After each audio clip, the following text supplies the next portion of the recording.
Welcome to 28.5 Women's Basketball, where we explore a unique and authentic perspective on the women's game, break down upcoming matchups, and discuss the latest news and trends in women's basketball. We are your hosts. I'm Sydney Story, and I played basketball at the University of Tennessee under Pat Summitt. And I'm Becca Goodman, and I played at the University of Notre Dame under Muffet McGraw. And we're thrilled to have you join us today. Before we jump in, make sure to subscribe so you never miss an episode. And if you enjoy what you hear, be sure to tune in each week and don't forget to follow, download, and listen to give an assist and share the love. Now let's get started with today's episode. Hey, Sid, how's it going? Hey, Becca, I am well. How are you? Things are good. We're getting ready for the holiday season. So, getting all the Christmas presents, wrapping them up, waiting for Santa to come. How about you? Yeah, same. My kids are finally at an age where they're starting to understand what Santa Claus is. So I love it. We're excited for that. We've actually got to take it a little bit more seriously as parents. So there's a little bit more pressure there, but it's so much fun seeing it through their eyes for sure. No, very cool. Very cool. And what's crazy is this year, as we're looking ahead, it kind of seems like the holiday season is a bit on the lower or dead side of when it comes to basketball games. There's not an absolute ton of them going on. So we might be able to toss in a huddle next week and just kind of enjoy the holiday season. Yeah, I think that'll be great. We'll mix it up a little bit. Certainly before we head into conference play, which is going to kick up in the beginning of the year. So it's a good time for a huddle. I like that. But we've got a full 4 quarters today that we want to highlight from games that happened this past week. A little noteworthy news that Becca's going to hit in the third quarter. So we've got a full 4. In our first quarter, we're going to talk about NC State. Our second quarter, the Iowa battle. The third quarter changes to the portal. And then our fourth quarter, we're going to bring it home with some upcoming matchups. So again, a full 4 quarters here. Let's get rolling with that first one. So touch and base, first quarter, we labeled it NC State squabbles. We just found out as of recently, NC State's women's basketball team indefinitely suspended a 6-foot center, Lorena Awu. Westmore stated, we're just going through a time right now where she's kind of suspended for the moment. We'll see where it goes. I will say Lorena she's only played in 3 games this season. Of the first 10 so far, she's averaging 3.3 points and weirdly enough, 3.3 rebounds and just playing 8 minutes per game. So it's not a huge loss, but again, we know NC State doesn't really have a bench, and any sort of player with experience that can come in and provide them relief for those starters who are grinding it out, I think would be beneficial.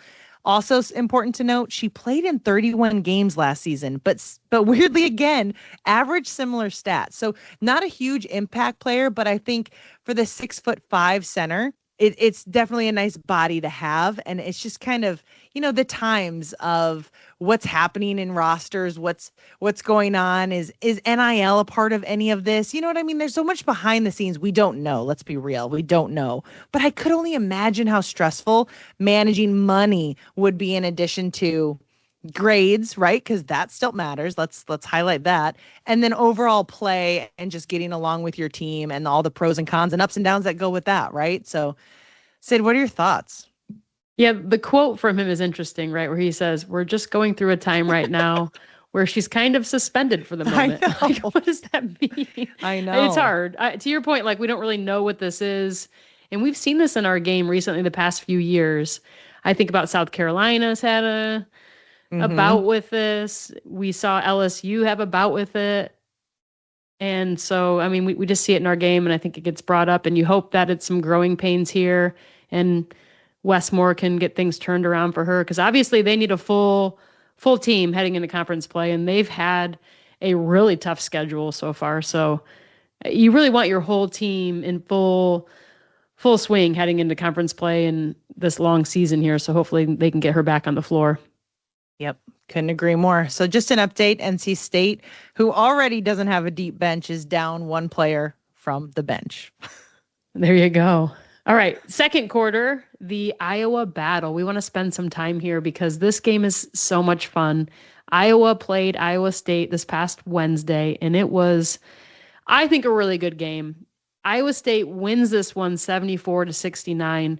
But man, I love watching this game because it reminds me a little bit of the rivalry between Michigan and Ohio State in football.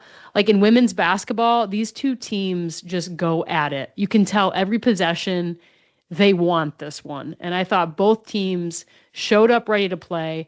Honestly, Iowa State probably the better basketball team, I think, overall right now, mostly because Audie Crooks is so good. But Iowa really withstood a lot of punches in this game. There were times early on where I'm thinking, okay, Iowa State's going to run away with this. But then Iowa would go on a little run and kind of keep it within arm's reach, but just didn't have enough scoring power to keep up with Audie Crooks. Audie Crooks, to me, is the X factor right now. And she's tough for, I think, anyone to stop. She had 30 points in the game. She's just so solid. 10 rebounds. Addie Brown for them played really, really well. And the commentators were talking about how Addie Brown is just going to be so good in the WNBA. Like, she is already playing at that next level.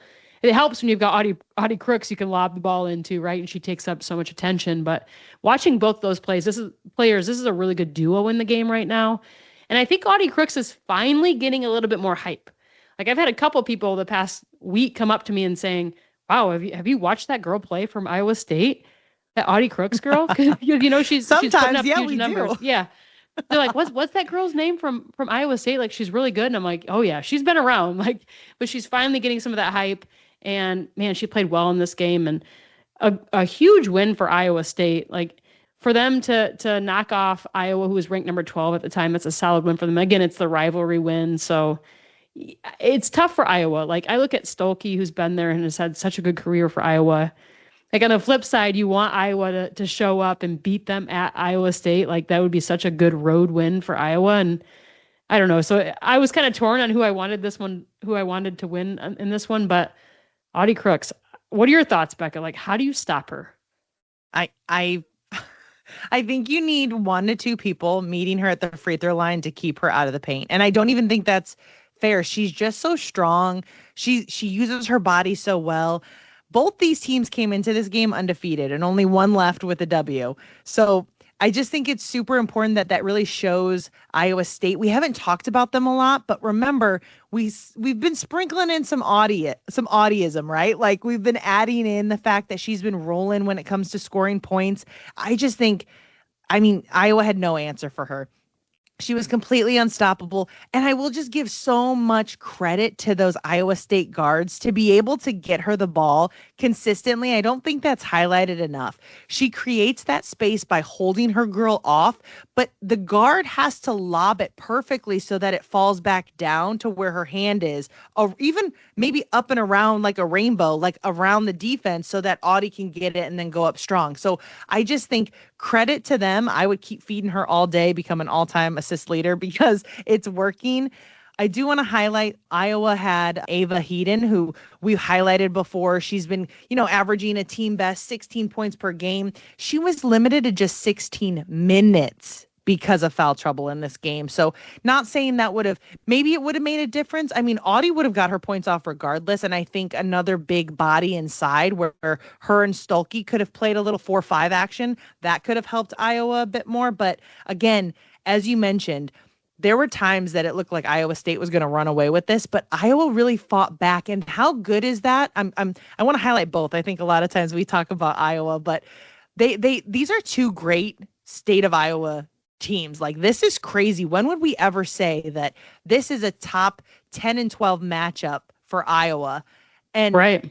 They're great teams. Like, that's the crazy part. And I'm really proud of both of these programs and how far they've come. And I just think this game for Iowa State is a feather in the cap, but also something to springboard to and continue to work on. And for Iowa, Jan Jensen's going back to the drawing board, critiquing that thing. She's a post-player coach. I don't know if we've ever really detailed that, but that is her bread and butter, is the post game. So she's going back, looking at that film, drilling in, understanding what they needed to do and how to change it so that when they play new opponents, that doesn't happen. So again, it was a crazy good game. Iowa State ends up winning it, but all in all, good stuff for sure. Yeah, and you mentioned both teams really having some good players here. Overall, it was a really good basketball game to watch. I want to highlight on the Iowa side, Chit Chat, right? She's so much fun to watch, right? She had Yep. 4 threes. She finished with 21 points. She, to me, was key for Iowa in that game. So it was really good to see her step up on the road against their rival. I want to end it, though, with Crooks. I think these 2 bullet points are noteworthy. So Crooks scored in double figures for her 78th straight game. That's the longest active streak in the country. 78 games she's had. Amazing. I mean, she's just phenomenal right now. And then Iowa State has won 12 of the 15 in this Cy-Hawk series. 12 of the last 15. Iowa State's won. I would have never guessed that. Yeah. I feel like maybe the only ones they might have not won were when Caitlin Clark was there and Roland the last couple years. It's got to be. So that's kind of a crazy stat. But the Hawkeyes do lead the series 32-24. So we're worth noting for the Iowa fans. Like it's okay. It might be a little of a weird streak here going on, but yeah, Iowa State's won the last 12 of 15. So interesting there. Definitely. And just a good game. Props to Iowa for bringing us those 2 teams, going after it, and it being really good. It really lived up to the hype. Okay, let's jump into our third quarter. Now, I'm literally going to be reading this. There's a lot of detail here. I'm just telling you, try to stay with me. It's a lot. Third quarter, we're going to talk about some changes to the portal. Initially, when the transfer portal started and was first all shook up, it was in the 2022 to 2023 season. They gave a 60-day period beginning after the tournament selection show Sunday. Then it was changed the next year to only a 45-day window with the same start date. So teams after selection show Sunday, before tournament starts, they can just enter the transfer portal. In October of 2024, it was restructured again. 2 main changes. 1, reducing the time period from 30 days, and 2, beginning the transfer process later, specifically after the second round of the NCAA tournament, which was the first week of the tournament. The main issue that people had with this, I don't know if you know, it's people it conflicted with March Madness. So girls would leave the transfer portal when players were still playing in the tournament. Shocker, Sid, huh? Is that shocking? Yeah, no, not at all. Like, I think we saw this coming. Isn't this something that you and I could have drafted? Yeah, like you have on here on our notes, no duh. I like that so much. So now the 2 new proposed changes are 1, limiting the portal to just 15 days and moving that window to begin immediately following the end of the tournament. So that would mean the 2026 transfer portal window would run from April 7th to the 21st after this year's NCAA tourney. Awesome. Yes. Let's do that. That sounds fantastic. Let's keep kids at their team to finish out the commitment of the full season. That's amazing. 15 days, though, that's a little crazy. I think that window makes it a stressful 15 days. What do you think? I think absolutely. I think you're going to have coaches poaching players. Like, we don't know how that happens behind the scenes, but they're going to be in contact certainly before this 15-day window comes about. So that's interesting to see what's already happening behind the scenes heading into that. Sid, in typical NCAA fashion, we're going to add a few things to make it more difficult or have some proposed exceptions, because why not? Which I get, but it makes it more wordy, right? A couple proposed exceptions are: 1, allow players to transfer immediately after a coaching change. Okay. Got it. But because that 30-day window is gone and it now becomes 15, this is where it gets fun. If a school hasn't hired a full-time replacement for a head coach after those 30 days, all players of that program now have a 50-day window to enter the transfer portal. If a school does hire a coach during that 30-day period, there will be a 5-day period where coaches can meet with the teams, which then is followed by their own 15-day transfer window for all players. Like, they just want this to be difficult. Like, that has to be it, right? So are we following? If a new coach isn't hired, there's a 30-day window that the school has to hire them.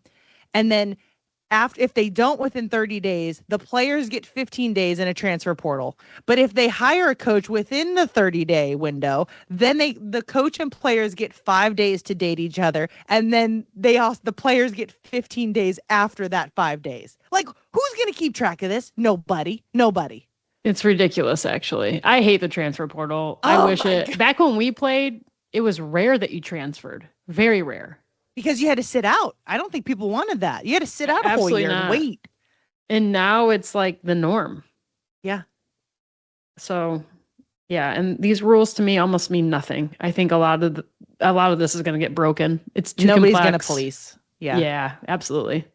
Let me just finish this 2 little points.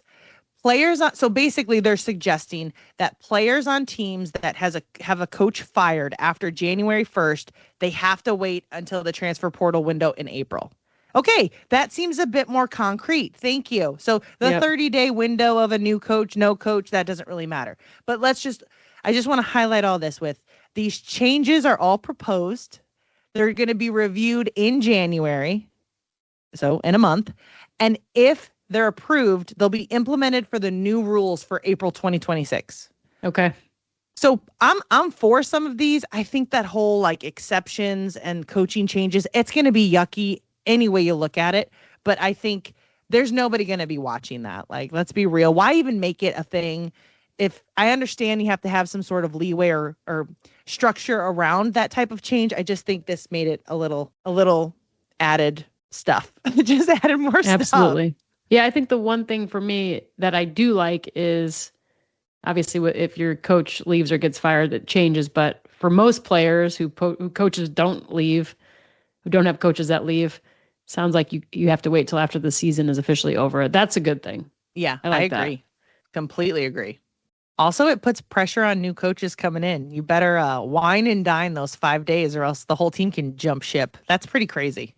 It is crazy.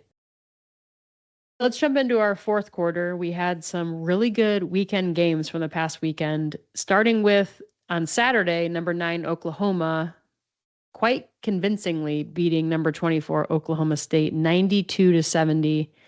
And I will say it was really the tail of the third quarter. Oklahoma scored 30 points and really put this one away.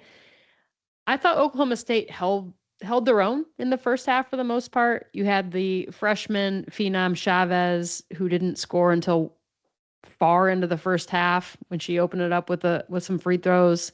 She ended up with 15 points and 6 assists, but Oklahoma State was able to contain her for most of the first half, which I think helped with staying in the game.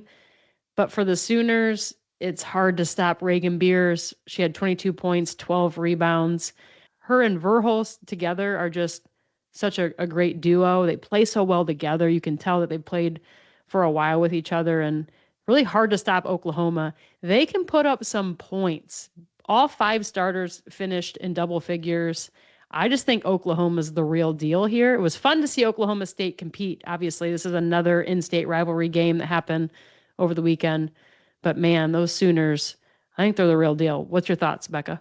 Yeah, couldn't agree more. I think it's crazy we had an Iowa versus Iowa State game and an Oklahoma versus Oklahoma State game in the same weekend. Again, I just think Oklahoma has all the pieces to really make a good run this year, inside, wing, and point guard, that freshman. Just got to keep her going on all cylinders, whether she's scoring a ton of points like we've seen her do, or she's dishing it out for those 6 assists that she had this game. Balanced scoring from all starters. That's a tough game for anybody. Shout out Oklahoma State. We haven't highlighted them a lot. I know last year they sprinkled in a bit. They came into this game 10-1. Talk about a great start for Oklahoma State, which is why they're ranked in that top 25. I think this was a good test for them playing a top 10 team. They were able to hang and compete a bit back and forth, but again, Oklahoma just way too many firepowers there. They're just all around a great team. Yeah, I anticipate we're going to be highlighting Oklahoma all season with, to your point, the depth they have and them having all the pieces. And it comes down to, once again, a big, solid post player down low, and that's Reagan Beers for them. So shout out to the Sooners for winning that in-state rivalry this past Saturday. Jumping to the second Saturday game from this past weekend we want to highlight, that was number 1 UConn defeating number 16 USC 79-51. And really, man, not surprised here. UConn dominated this one. I mean, absolutely annihilated, in my opinion, annihilated USC at USC. USC is down. Juju Watkins, they're a whole different team this year with Juju sitting out, but really UConn is that good. AZ Fudd had 17 points, Shade had 15, Strong had 14. For USC, Smith had 16, and the freshman Jazzy had 10, who we've highlighted before. Really, I think this game would have been a ton better if Juju was playing this year. You can tell it was probably scheduled with that in mind. But man, UConn is going to be so hard to beat this year. Your thoughts on it, Becca, and then I've got a quick question for you. Yeah, without a doubt, no, this was probably scheduled when Juju was there, because remember when USC beat UConn at home for UConn, and right, it was literally Paige versus Juju. So new year, new team, Juju's out. I think this was a big game for that Jazzy Davidson, the freshman for USC, to really see a full, balanced, complete, never stopping, every possession matters type UConn, because that's who UConn is. It was a good kudos to her. Gino had at one point highlighted that she's the best freshman right now. I think he would have some competition with the Oklahoma Chavez, because I think those two are, depending on the game, they can really go off. Chavez has kind of shown a bit more of that firepower to do so in competitive games where Jazzy's kind of still trying to figure it out. And I think the speed of the game catches up with her sometimes, where time and possession really matters. Not shocking at all by the score. Thought it would be a little closer, but I mean, UConn is UConn. So next. Okay, my question for you, not necessarily UConn related, but it can be. Right now, who's the best duo in the game? And maybe it's a group of 3 players, but in your opinion, if you're having to scout for a team, like, who's the team you don't want to have to scout for because of this combination of players? I mean, I want to say 2 teams. I want to roll with Texas because I just think they're Oldacre, Booker, Harmon. That's tough. But again, Booker, I will just say, she kind of is hit or miss. When she's off, and she's going to continue to shoot it and shoot through that. But when she's off, which I hope that doesn't happen as much this year, it's rough, right? Like, it's rough.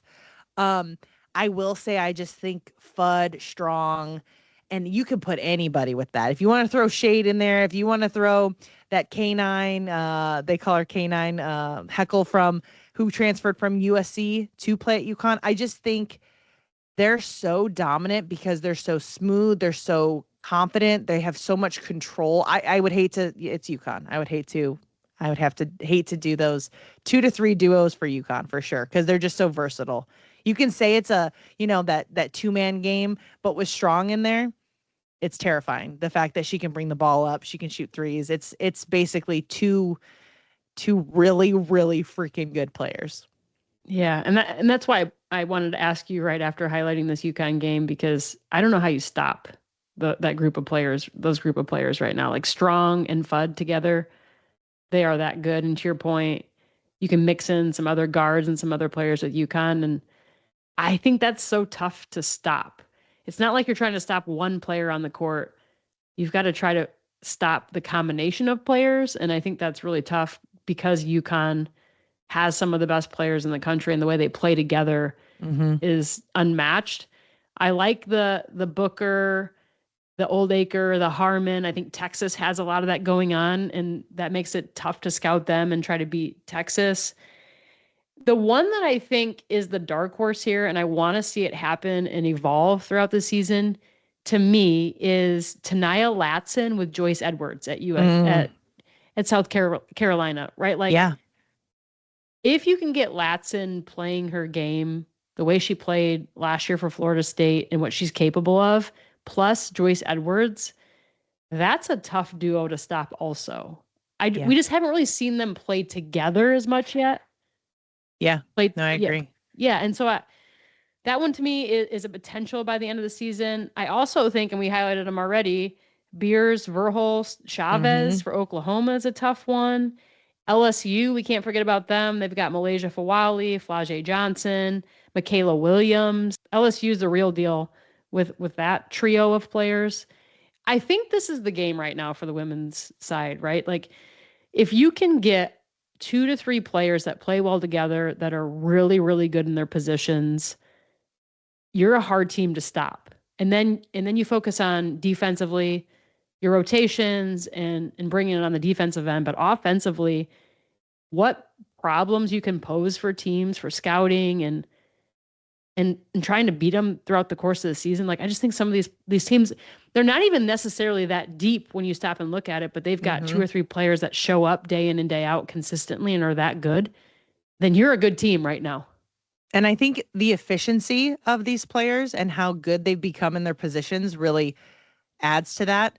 Sarah Strong, AZ Fudd, don't miss often. I mean, if you got them in a 3-on-3 with some of these other teams, I think their ability to score the basketball in multiple different versions and dimensions of that is crazy, which is why the Booker, Oldacre, Harmon kind of throws me for a loop. I agree with you, though, on South Carolina. I think they are trying to almost get it together. I think in the beginning it's feeling forced, which is why Latson doesn't really have a good spot or consistency. You know what's wild of one thing that we didn't mention or throw in here? UCLA's three-man game.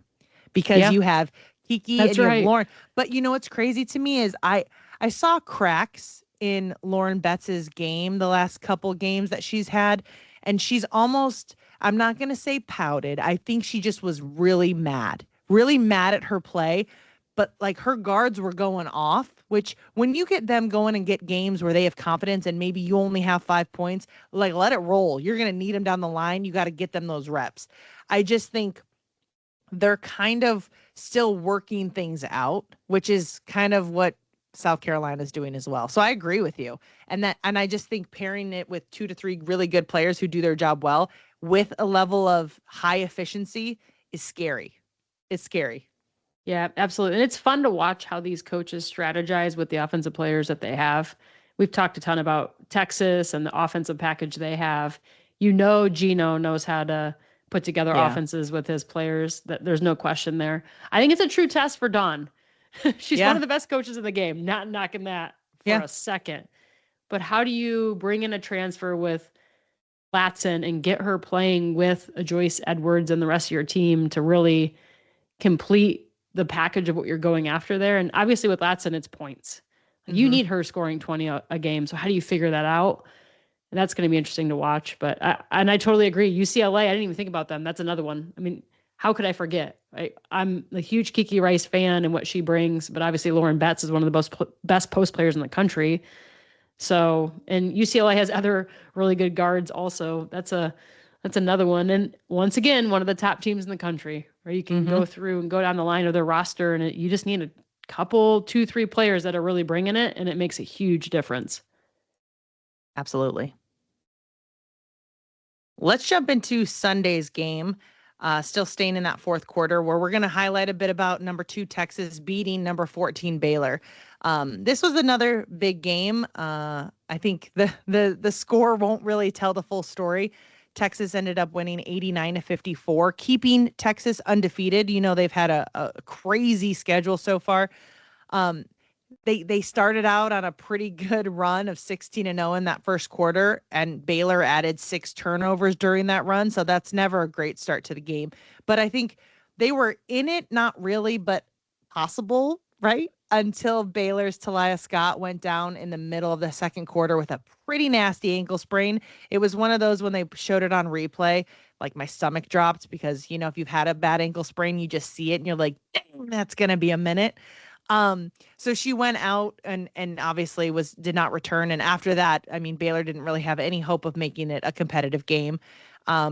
Texas, Booker was Booker. She scored 27 points, and Lee came off the bench, added 19, and Harmon had 12 points and 10 assists. What a nice double-double for Harmon. And again, this is just Texas doing Texas things, which I love about this one is Lee coming off the bench. Oldacre was an important piece without a doubt, but it's nice to have those bench points come in confidently, score for them, especially in games like this where you're scouting for this game. It's a 2 versus a 14. You take them very seriously. So your team's mindset is already to lock in, like lock up, make sure we're doing our job. And regardless of the flow of the game and that if Scott went out, you've already started the game in that mindset. So I feel like this is a huge confidence builder for anybody that came in for Texas that wasn't a top 5 starter for them, just to get reps in against a team that maybe just overall builds some confidence for them. Yeah. Great to see Texas just rolling through here. I'm excited for SEC play. I'm thinking Texas might run through the SEC, and it's a gauntlet. But South Carolina is going to have to turn things around a little bit. I think Texas is that much better right now, and that's a huge call out there that I don't know how warranted it really is, because Dawn and South Carolina, they are good, but Texas is so good to me right now. And I think they're better than LSU. I do, especially after the way LSU started that Duke game. I think they're trying to find themselves a little bit against good opponents. It's going to be tough to knock off Texas. Yeah, I couldn't agree more. And another Texas state battle with the Baylor versus Texas. So I think we call this episode like Battle of the State. I just think that's great. It's really what we have. Yeah. And the last game we wanted to highlight here happened on Sunday. Number 11, North Carolina. They were upset by number 22, Louisville, in overtime. Final of that one was 76-66. Both teams heading into this one were looking for their first quad 1 win and top 25 win of the season, a combined 0-5 heading into this one. And we've highlighted Louisville quite a bit, and they've fallen a couple times here against some good opponents. But get the W in this one, which they needed it. I'm just gonna call it out. Like, Louisville needed this win. It's a good road win. And really, watching that game in the first quarter, there was no defense. It was 26-24 at the end of the first quarter. And it slowed down a little bit. And again, the game ended with a final score of 76-66. So it shows you how many points were scored in the first quarter by both teams. And North Carolina at home had a chance to win this. There was just over 5 seconds left in the game. They're up by 1. She missed both free throws. The North Carolina player missed both free throws. And then Louisville goes the length of the court, picks up a foul with less than a second to go, makes one of the 2 free throws to send it to overtime. And then really Louisville didn't look back. They outscored them by 10 points in the overtime extra minutes there. And once again, a good win for Louisville. Yeah, I mean, North Carolina didn't score a point in overtime. You So can't bad. win when you go 0 for 7 or 0 for 8. I just think North Carolina scoring offense has always kind of been a North Carolina Duke offense for me always seems to be a struggle. So I want to see them get over that hump. I want them to see somebody that can just come in and pull it and just and get buckets.